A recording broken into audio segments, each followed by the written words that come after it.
and we're going to kick off with a keynote on the future of money. So it really is about looking forward. We're going to have a future stargazing session this morning, and someone who doesn't need a lot of introduction to other than to say he is a world-class expert in his field, has come to South Africa to talk to us. Andreas Antonopoulos, welcome to South Africa and welcome to the conference. Hi, good morning, everyone. Good morning.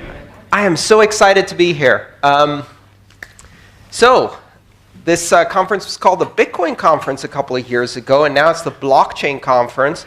Next year it's going to be the DLT technology.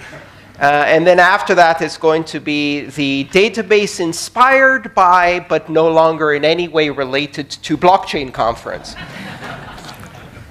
It's an interesting progression. Let me do a quick poll of the audience. I want to get an idea of your level of experience and familiarity with this space. So I'm going to go back to the yesteryears of Bitcoin. How many of you currently own Bitcoin? Fantastic. And those who don't own Bitcoin, how many of you have conducted a transaction or seen a transaction happen in Bitcoin?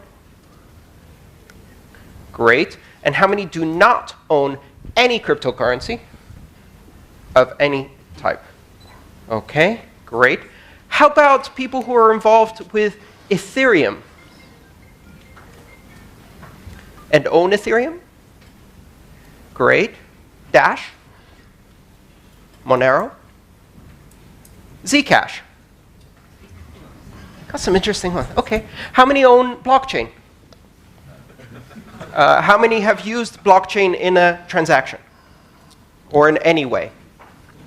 Other than the 5 things I mentioned previously. All right. Okay, so breakdown for you, for those who can't see what the audience is doing. About 60 to 70% have Bitcoin at the moment, or have conducted a transaction. About 30 or 40% with Ethereum, smaller minority with Dash, Monero, and Zcash. Nobody owns blockchain. And this is interesting. This is exciting. Great. So let's get started. What exactly is going on here? Is this the greatest technological innovation and explosion of innovation since the mobile internet, or maybe even the internet itself? Or is this the greatest load of hype ever arranged around a technology in the history of technology? Both. And in fact, that's a characteristic of advanced technologies. I often say that where Bitcoin and the other open blockchains are today is approximately where the internet is in 1992. In terms of technology, in terms of infrastructure deployment, in terms of adoption patterns, this technology is approximately where the internet was in 1992. But the hype around blockchain is exactly where the hype around the internet was in 1998. You know what comes next. There will be a shakeout. When the waters recede, you can tell who on the beach wasn't wearing a swimsuit. They stand there naked. It's an empty promise. This will happen in the blockchain space. There is a lot of bullshit being peddled to VCs, to investors, to initial coin offering buyers, to uneducated investors. There's a lot of Ponzi schemes. There's a lot of pyramid schemes. There's a lot of empty promises. There's also a lot of business as usual disguised as innovation, disguised as disruptive technology. And so we're at this strange moment where the underlying technology really is, truly is, massively disruptive, massively innovative. The amount of research that's happening today in applied cryptography is unprecedented. We are looking at the largest civilian deployment of public key cryptography ever. Because it turns out that people only protect keys when those keys are attached to value, and nothing teaches someone security fast enough than having their Bitcoin on a Windows machine. Holding your own Bitcoin very quickly changes your attitude towards information security. You didn't care about your photos. Some didn't even care about your sexy photos. You didn't care about your location, the fact that everything you do was tracked. You didn't care about posting your entire life on Facebook. You used the same password 1234, on 17 different sites. You didn't know what two-factor authentication was, and then Bitcoin happened. And suddenly you're on a steep learning curve and getting better every day. Now you're telling your friends about two-factor authentication, and you're horrified to remember how you used to practice security, because storing value has this unique ability to focus your mind on the aspects of security that matters. So this technology is driving this groundswell of security awareness. It's driving the most incredible research in applied cryptography we've ever seen. Some of you are probably quite technical. You're involved in computer science. You've seen what's happening here. Nobody thought that we would be doing applied Schnorr signatures. Nobody thought we'd be looking at advanced elliptic curve applications. Nobody thought we'd be doing things like ring signatures and range proofs for confidential transactions. The state of anonymity and privacy is advancing rapidly. We're building a whole new world in terms of cryptography, and this is applied cryptography on the largest cryptographically secured network the world has ever seen. That's not business as usual. It's highly disruptive. Now, out of that came this fantastic saying: blockchain is the technology behind Bitcoin, which is incorrect. Blockchain is one of the 4 foundational technologies behind Bitcoin, and it can't stand alone. But that hasn't stopped people from trying to sell it. Blockchain is Bitcoin with a haircut and a suit that you parade in front of your board. It's the ability to deliver a sanitized, clean, comfortable version of blockchain, of Bitcoin, to people who are too terrified of actually disruptive technology.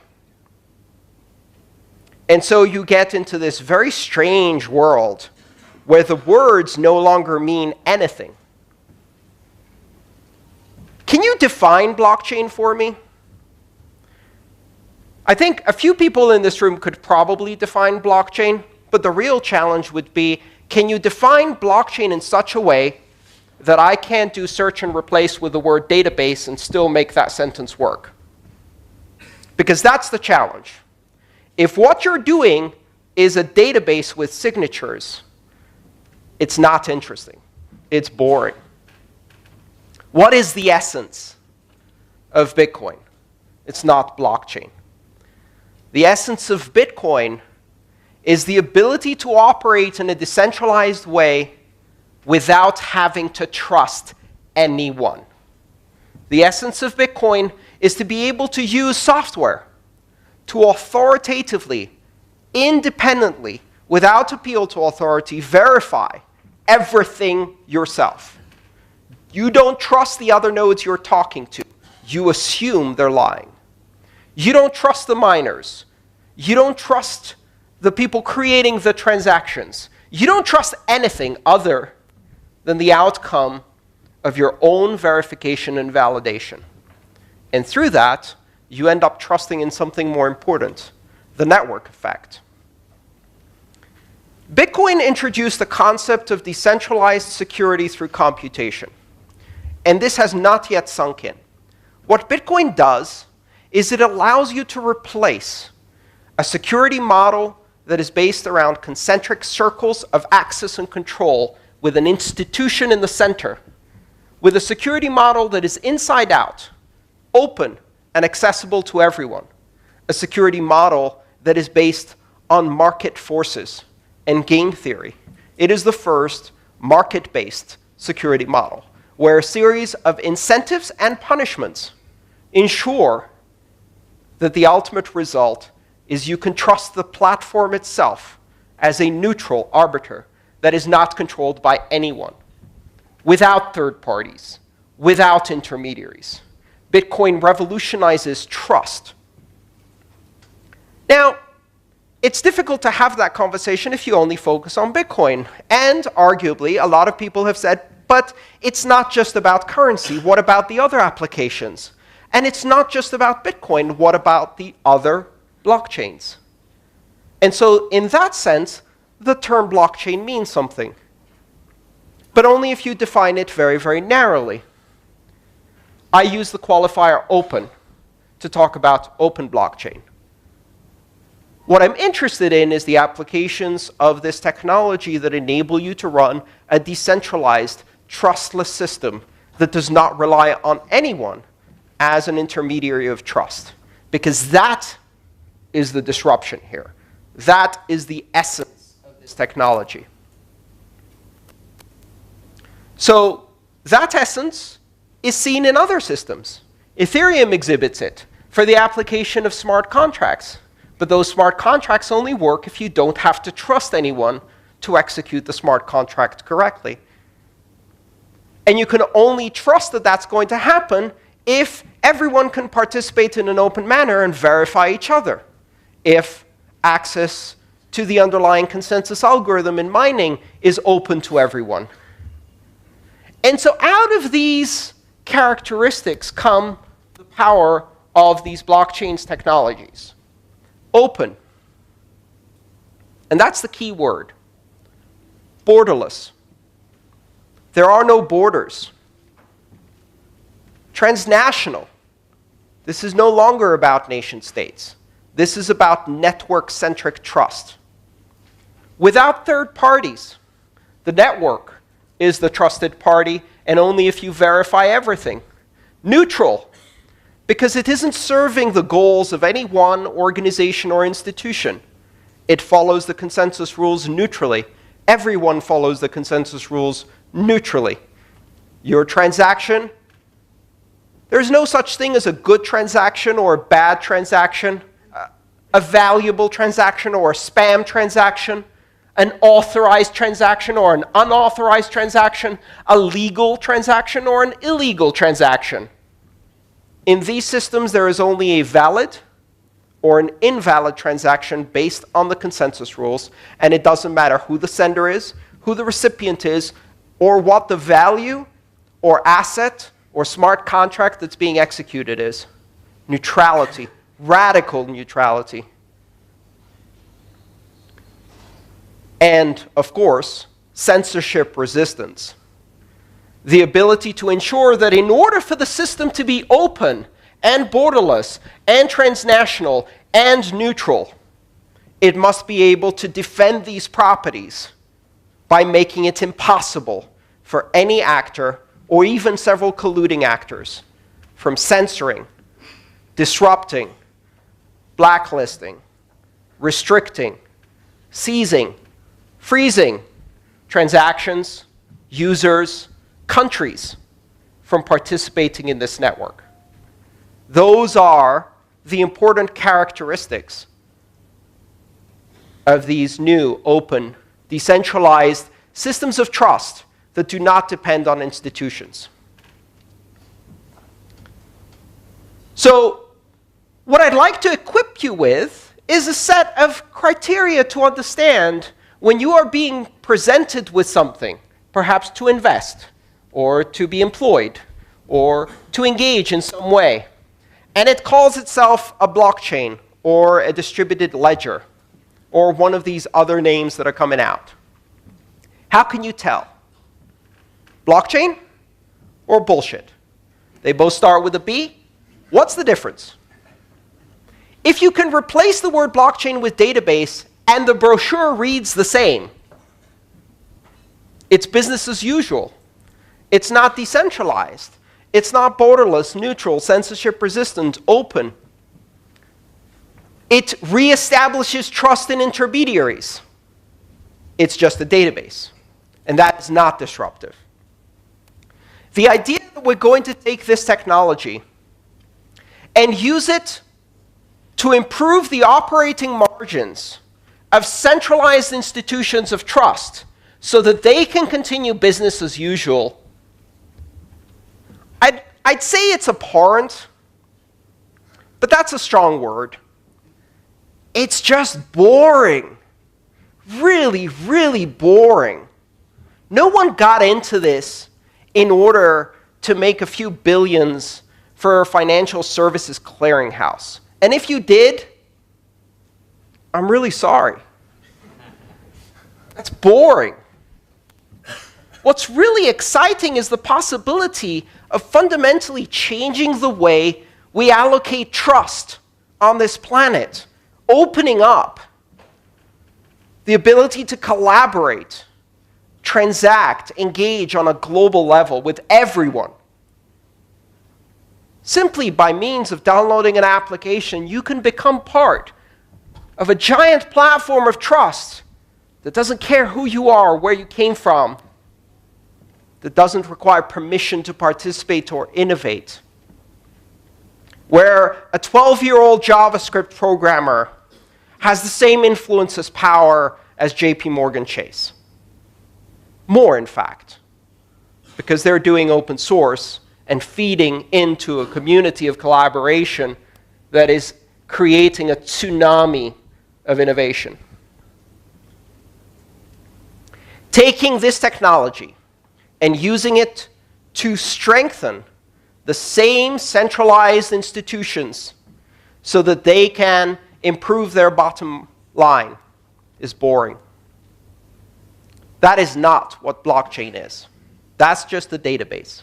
And it doesn't change anything. In fact, there are some rather disturbing possibilities in this model. Let's think about it for a second.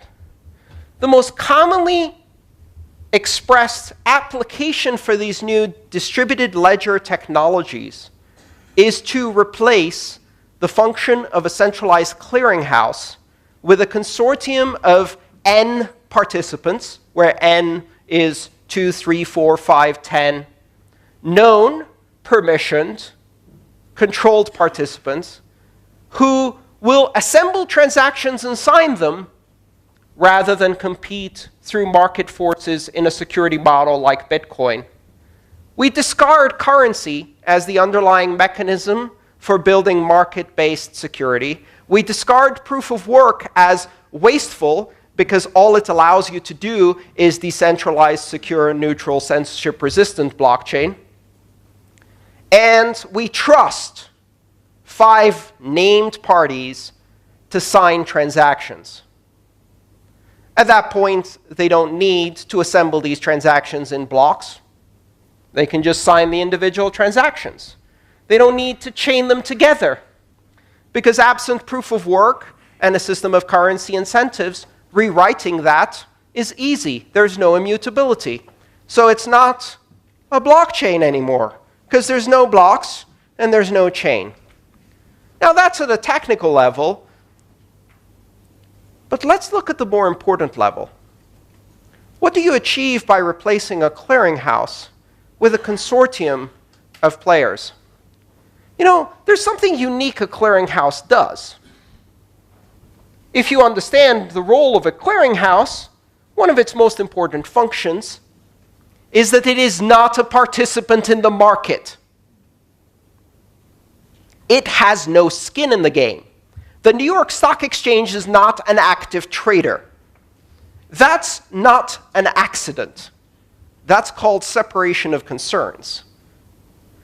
The clearinghouse is an independent party with oversight that is not a market participant. If you take that party out and replace it with 5 banks, all of which have skin in the game, how do you run a consensus algorithm when the incentives to cheat, front-run, manipulate the market, and break the consensus rules, even adversarially against the other 4 parties, are so high? There's no incentive to keep the consensus rules. All you're doing is you're saying, trust us. we're in a consortium.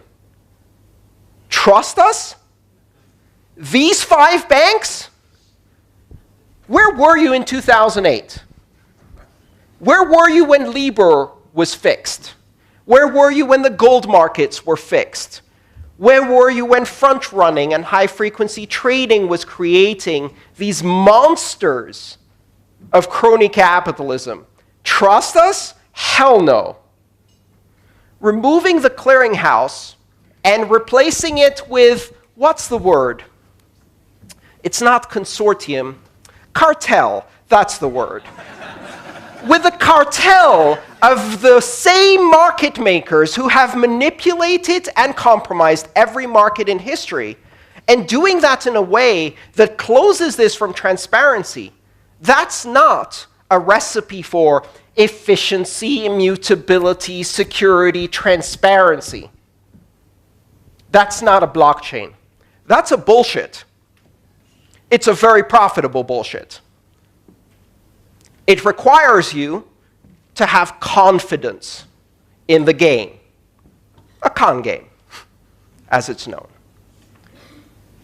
Be careful what you evaluate when you see these technologies taking something whose fundamental purpose is to remove trusted intermediaries and create an open, borderless, neutral system, and turning it into a tool for a bunch of untrustworthy trusted parties to manipulate markets is going to be a disaster. And they're going to do it. I have some consolation in the fact that their keys will leak. Because when you centralize a system, you have to keep the security of those 5 keys.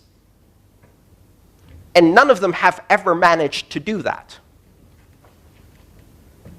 All of the companies involved in this brave new business-as-usual space have been hacked, breached, leaked, whistleblown a dozen times.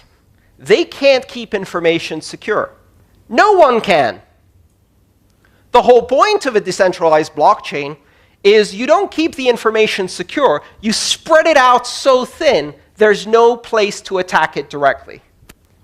That's what makes it secure. So what happens when you concentrate it among 5 participants?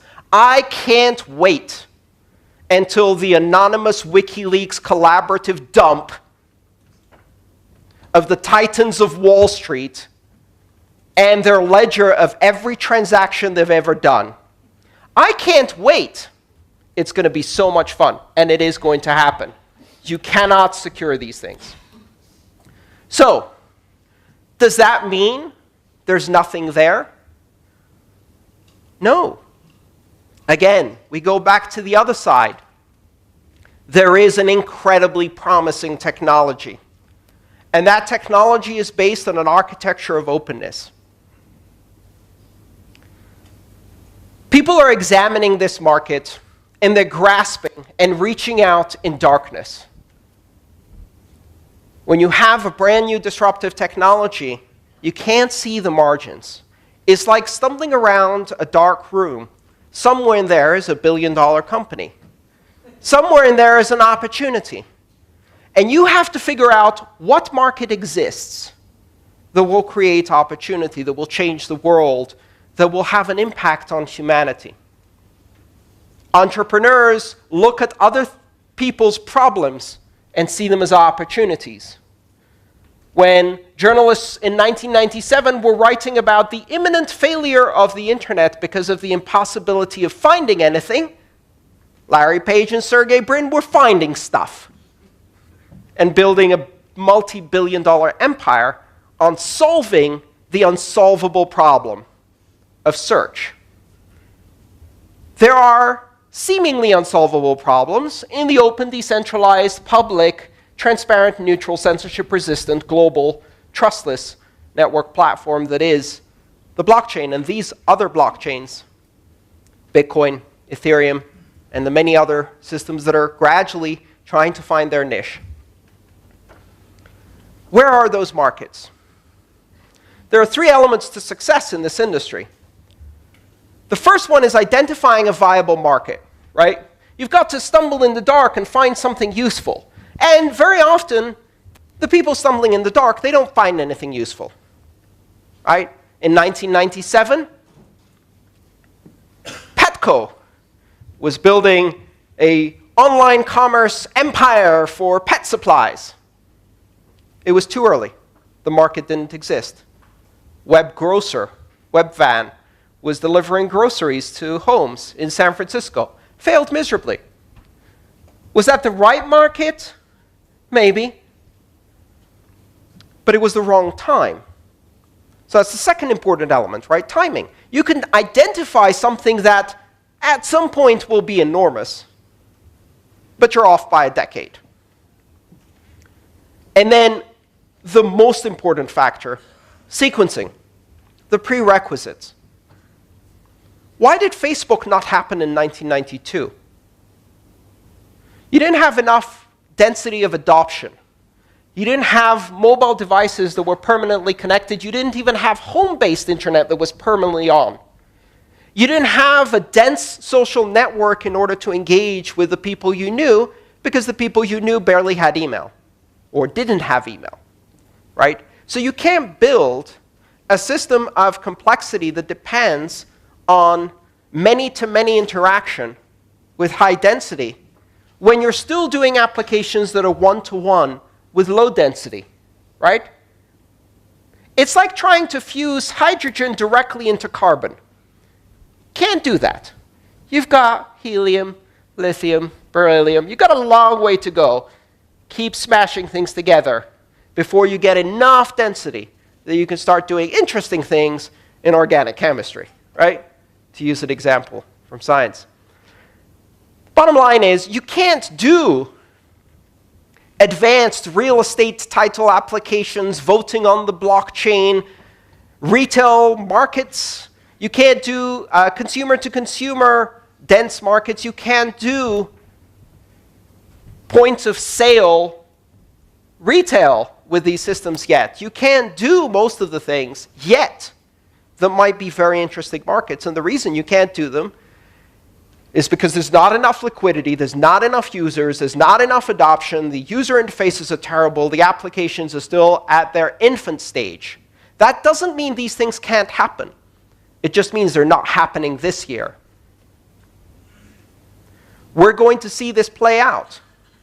In order for people to have the trust to put the title of their home on this blockchain, it has to be able to secure not billions, but trillions of dollars in assets. And in order to be able to secure trillions of dollars in assets, it has to have liquidity and infrastructure. It has to have broad adoption. You're not going to get adoption on a transaction that most people do twice in their lifetime, when you can't even get them to use it for transactions they do every day, right? We're not going to be doing digital identity so that everyone can have a bank account, because it takes a long time until you have adequate adoption. For the first 15 years of the internet, the application was email. And not until everybody had it, had to have it, needed it for work, did we see the second layer emerge. Because that created the density of adoption. And currency is the email of blockchains. Payments are the fundamental infrastructure that will enable density of adoption. It's very, very enticing to say, this is about more than money. It is, absolutely. In the long term, the vision of this technology is far beyond money. But you can't build that unless you first build the money part. That's what creates the security. That's what creates the velocity, the liquidity, the infrastructure. That's what funds the entire ecosystem. And in the end, when we do deliver, perhaps, digital identity to people, it won't be so they can open a bank account. Because this isn't about banking the unbanked. It's about debanking all of us. Thank you.